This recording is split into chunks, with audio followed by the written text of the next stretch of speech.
What's going on, guys? Start off with a beautiful uvia. Bawari bakwararo hima, bawari bakwararo hima, hangavaro we yamane yamane, hangavaro we yamane. Bawari bakwararo hima, hangavaro we yamane yamane, hangavaro we yamane yamane. Bawari bakwararo hima, bawari bakwararo hima, hangavaro we yamane yamane, hangavaro we yamane. Hayawane hayawan. So what you're looking at, relatives, is the Dakota Access Pipeline lights that face towards the camp. What's kind of ironically, as soon as that mist comes in, it gives this eerie look of what it looks like there. And as you can see, the lights shoot straight up in the air. It's kind of this pretty beautiful eerie look. So right over that light to the 11 o'clock, officers are sitting up on top of the camp, right above the camp. Earlier I showed a video, a live feed of the officers that sit above the camp now that they've encroached the last child camp that was put up on top by Chase Ironized. And I'm over here in Standing Rock at Sacred Stones Camp, giving you guys a live update, looking at the current view of the Dakota Access Pipeline lights that run 24/7. Even during the day they're on, as long as there's a guy that's his job is to make sure they're running 24/7. They're more powerful than stadium lights. These are so big. They're about the size of stadium lights. The area which I showed today was the bridge. I showed the encroachment of the last child camp by Morton County Police Department that's occupied, and also the military bunker that's up on top of the camp, and the north and east side of the drill pads. Then flew along the pipeline and also showed Turtle Island. Today was a very busy day trying to get squared away on what was going on and what's happening down here in the Dakota Access Pipeline over here in North Dakota. Many of you guys know that I had taken a trip up to Washington, D.C. to partake in a Sister Giant conference and also as a speaker on a panel, which was the opportunity to educate and empower non-native relatives on what is happening down here, and really not focus on really Standing Rock. That wasn't the goal. Was to educate and empower about the indigenous people, educate about our history and the movement and what it means to honor the forefathers of this country's promises to the indigenous people. And the result of that is what we're seeing here, as many reservations and homelands of the indigenous people across the United States, is those broken promises leads up to what we're seeing here across the Dakota Access Pipeline. Gives them access across territorial lands of the Standing Rock Sioux tribe. The debate goes on the land issues here, and they're going to continue to go. We're hoping that, according to the tribe's update, is they're going to take this into the battlefield of the court system. One of the concerns and of many people as well as myself is that something at this magnitude, what we're seeing here with Dakota Access Pipeline and corporation, especially an international corporation, energy transfer and Dakota Access Pipeline, is that it's not in history. This type of movement is not favored towards indigenous people in the court of law. So that's what our concerns are. There's a total of close to 700 arrests to date, and journalists we know has been arrested, as myself, as Amy Goodman, and as a few days ago, Jenny Monette. I've known Jenny for many years, worked with her up here, actually in Cannonball, about 2005, somewhere around there. We came and worked with the youth down this way in media. So it's you have indigenous media, 2 indigenous media down here that has been arrested. So I'm not sure if she's out. We'll give you an update if she's out. It's so important to have indigenous media down here, especially indigenous women's media, credible indigenous women's media. Jenny's very talented in her work that she does, in documentaries and stories around any country. One of the stories that I know that she's worked on was about Black Indians and what was happening over in the Cherokee Nation. So that is, I'm not sure and too much about what she's done with that story, but that's when I've encountered her when I was going to the University of Kansas up there in Lawrence, Kansas for my master's, and she came up and we did a presentation together up there and on the same panel. She has got her documentary going. So what we're seeing in the front, again, what you're looking at, this is a large magnitude. So it goes all the way across the Lake Owyhee. If I go, I'm gonna pan all the way to those are lights where you see the red blinking light. That's the east pad. So I'm gonna come across it here again to the left, to the west pad.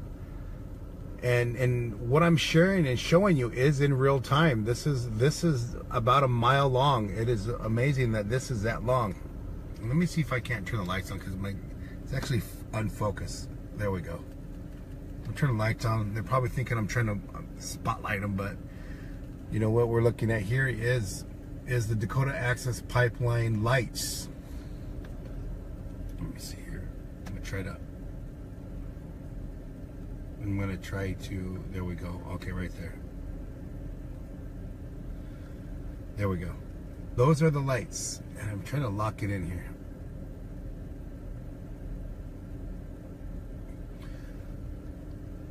The camps, there's so much to report in what's going on in the camps, but they're doing great in cleanup. I did a flyover of Osheti today to show you that the camp is getting cleaned up.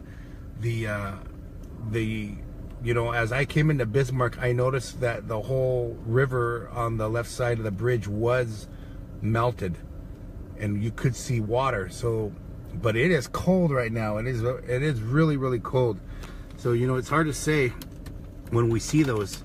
But what I'm gonna do is see what the what it reads over here on the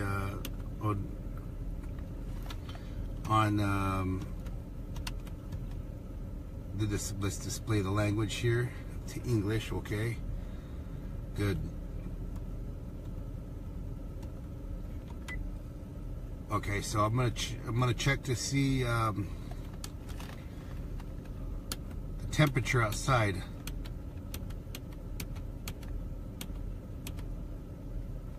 And anyone knows how to do the temperature, my car is currently, okay, we're in English. I still can't figure it out here.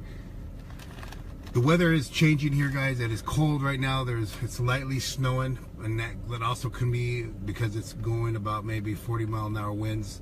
The wind chill is what makes it really, really cold here. But you know what's really amazing is these teepees, they don't even move. The teepees do not move. They're like perfect. The tents and yurts and all that, man, they can get airborne, but these teepees do not move. Military tents as well.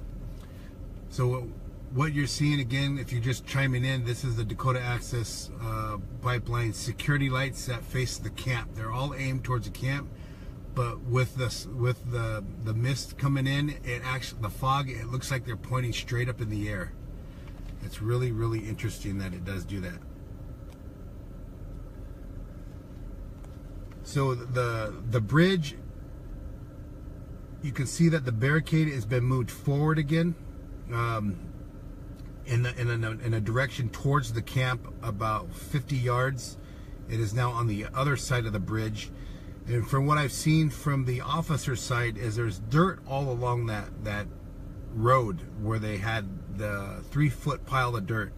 Looks like they have not swept it off, and they didn't intend to sweep it off. They did remove the barricade, and that was to come across onto towards the Osheti camp. Now, if you look on the footage before where we showed the officers looking right above camp to show the militarized presence of Morton County Police Department. But the interesting part is the side I showed you guys today was the actual Army bunkers that are on the upside of the hill that you can't really see. So they're just completely got that camp. I mean, every one of those vehicles, maybe 75 vehicles, run day and night. They're on.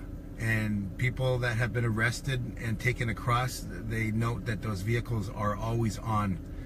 Every single time somebody is arrested, they say, wow, every single vehicle was running. Where you see the bottom lights is towards the 5 o'clock of the screen. There's a camp over there called Heyoka Camp, and that camp has also been encroached. What they're reporting is that the snowmobiles are coming to the bottom of Sacred Stones as well, and they've been documenting them coming all the way across. And one of the really eerie things is that one of the water protectors, when they were arrested, security, they got their radio, and they get really vulgar comments from the other side, and it's either the police or Dakota Security. The police are the ones that got the radio, but they also chime into frequencies, and they chime into the frequency, but they always give fake news and call and they talk about, they know the moves of the water protectors, because they as well, that's all they do is surveillance. They don't do anything else. Here in camp, they're singing, there's praying, there's community. There's a lot that's going on here at camp. So for the officers, that's all they have to do, is nothing but what they do in their vehicles or in their tents, is nothing but that. So the reports are that they make comments over the radio, they say vulgar things over the radio, and they make false actions over the radio. So it's really eerie to know that, you know, they've been recording it. They've been recording Morton County doing that, or whoever's on the other line making them comments. So they've had to switch several times into different oh, look at that, snowmobiles coming across.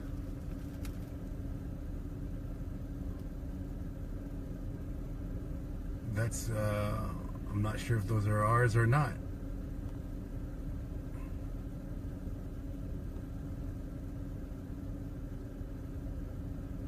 So let's see if they are. They have no reason to come on this side.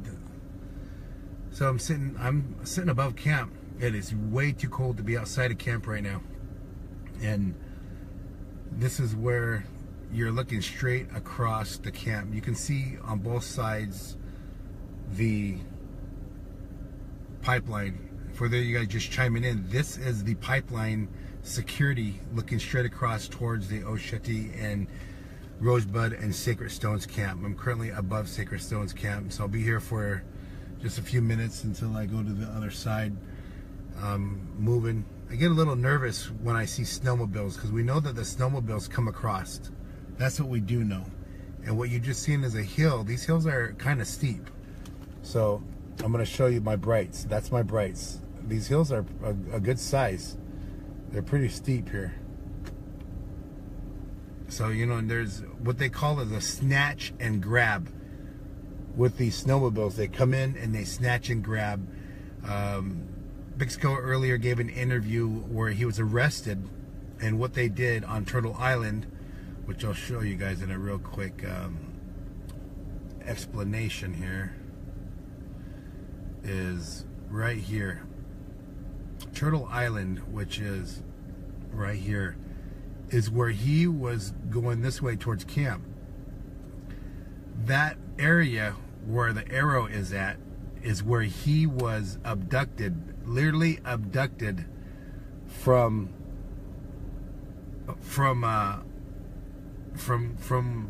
his vehicle, he was extracted from his vehicle. His windows were busted out.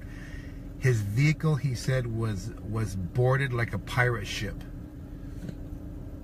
So if you can get that, he was boarded like a pirate ship. His vehicle windows broken, and he was extracted from the vehicle and taken up here on top of the hill, which is right up here, is where he also noticed that the area was completely, everything was on up there. All the vehicles were on, running.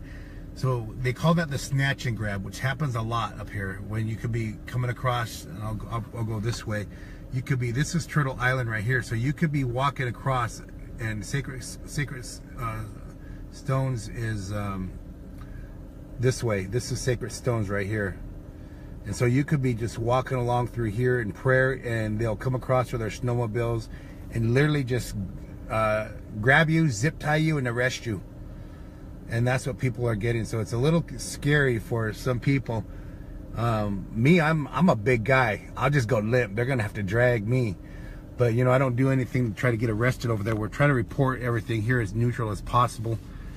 And from this side, you can really see a vantage point of both the camps as well as the Dakota Access lights, and then the Morton County Police Department up on the hill protecting the oil pipeline there. There's no denying what we see. It is clear as day, and with the footage today you can see that as well, that they're up there on the mountain protecting the pipeline. The National Guard from the video you've seen earlier today is also protecting the pipeline, and they're on towards the east side, right across from the pad, heading the east side. So that's where you get to see them. On the complete east side, it's just security. There's no military base on the east side. No military presence over there as well. Just here, just on the west side. So the gas line also is completed that they had, and I'm not really sure what that means. If you guys go back in the previous footage from early December, you'll see that they had the gas line dug up, and they have a satellite dish on it, and they're transmitting. Someone's saying that that's where they're transporting the oil, is through the gas line. I can't assume because I don't know anything about it. All I can do is let you know that I did document everything that I'm visually seeing for an expert to go in and look and see. Go back to the footage all the way back from when they did the first opening of the drill pad. Today we showed that the drill is in place. It is there, and the pipes are there. So Dakota Access Pipeline also reported that they had drilled within an inch of the Army Corps land. So they're waiting for the land. They're waiting to get the okay from the Trump administration. Will they get it? I hope not. Let's hope that the EIS is complete, and that's what the tribe is waiting for, and hoping that they will hold that accountable. All right, relatives, this camp is secure. This camp that I'm at is Sacred Stones Camp, and got to speak with a lot of people today about how they felt, and people are still working. You know, they're still taking care of each other. They're still making sure that they have you know, wood, and there's a fire out, there's security out all day long. So it's really something different here. You know, everyone's laughing, and they help at each other. It's really in community. So no matter what, even though that chaos is over there on the other side of the bridge, and you see police coming down, they still are in prayer. They still are working hard and taking care of each other, and making sure that this is a movement out of love. This is a movement out of love for each other, the community, and the water. So all the camps are working hard, and Osheti is the main camp that is really working hard to clean up its area. All right, relatives, I don't know if you can see this one, but we got some vehicles coming across right there. I'm gonna take it off of this spot, and I'm gonna try to zoom in. Let's see what that does. No, that does nothing. That does nothing. Let me see if I can. Okay. Right there, that's where vehicles are now pulling in. You can see them on the hill. I wish we could see a lot better. I do apologize. This is not the best here when we're looking at night. But there's vehicles pulling in over there right now, coming into the back, several vehicles, and that could also be shift change. All right, relatives, I'm gonna head out. This is just a really quick update about what's going on over here in Standing Rock. And every day is a different day here. This is not business as usual. On the other side, we're still seeing militarization of police. We're still seeing them occupied desecrated sacred sites. Turtle Island is a graveyard, grave site, and sacred site as well. And they're occupying that with their vehicles. We showed you earlier the pipeline, and you can chime in and check those out, as well as the barricade on the bridge, which does prevent emergency vehicles from coming through. Does not prevent Morton County. Like, if you can see that light right there, it's coming here. That light right, that's blinking. They're coming up a back road, and that's above camp. And that's on the road 134. If you look at that 134, that's the road next to 1806. We can give a little map and description of what we're witnessing and the magnitude of the scale of this camp and what you're seeing here at Standing Rock. Sending blessings to all our relatives in the four directions. The Pijatumia, Nanishta Hayadu wa Mogui, Nanishta Hay Pija Punii Shunami. Sending good thoughts with good words and good spirit. Nanishta Hay Papijapa Pumiara. Sending blessings to our water. And also, you know, one of the things that a group of us did over there in Sister Giant was send blessings to Morton County. And right now we're going to send blessings to the mercenaries and the Dakota Access workers and the Morton County Police Department and all the National Guard and people that are over there, sending blessings and prayers for their water.